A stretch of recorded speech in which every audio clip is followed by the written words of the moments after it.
និយាយមែនបងប្អូនធ្វើអីក៏ដោយបើយើងធ្វើចេញពីក្តីស្រឡាញ់របស់យើងណាអត់ងាយបាក់ទឹកចិត្តហើយក៏ងាយហត់នឿយដែរបងប្អូនគឺរលូនទៅមុខហ្មងទោះបីមានឧបសគ្គមិនក៏ដោយយើងនៅធ្វើទៅមុខចឹងណាតែសម្រាប់បងប្អូនធ្វើត្រឹមតែតាមគេធ្វើឃើញគេធ្វើទៅល្អចង់បានដូចគេអីអត់គិតថាយើងចូលចិត្តវាឬក៏អត់ហ្នឹងគឺដឹងតែឆាប់ហ្មងចាប់បាក់ទឹកចិត្តហើយក៏អត់ឆាប់សម្រេចគោលដៅដែរចឹងបងប្អូនគិតឲ្យបានច្បាស់មុនធ្វើអញ្ចឹងបងប្អូនហ្នឹងហើយកុំធ្វើលំធ្វើចេះតែឲ្យតែបានអញ្ចឹងបងប្អូនបាទជាពិសេសបងប្អូនមកដៃ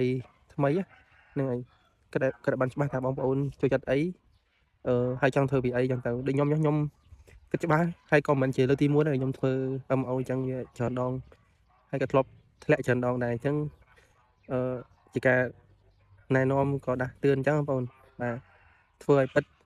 ធ្វើដោយក្តីស្រឡាញ់គឺខ្ញុំគិតថានឹងជោគជ័យនៅពេលអនាគតហើយខ្ញុំឥឡូវក៏អត់មានជោគជ័យដែរបងប្អូនគ្រាន់តែថាវានឹងនៅជាងមុនហើយនិយាយទៅវាល្អជាងមុនឆ្ងាយមែនតើព្រោះអីវាជាក្តីសម័យរបស់ខ្ញុំគាត់ថា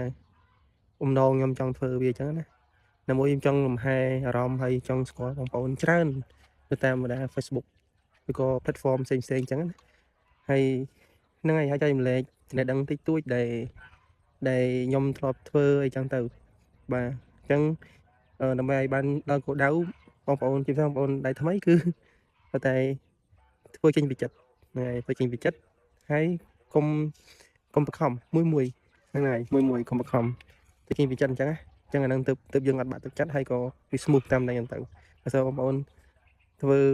លេងលំតាមគេទេបងប្អូនមិនបាច់ធ្វើក៏បានដែរបងយកអីធ្វើយករឿងហ្នឹងធ្វើអីផ្សេងហ្នឹងហើយបាទអញ្ចឹងខ្ញុំមានតែប៉ុណ្ណឹងហើយចុងក្រោយគឺ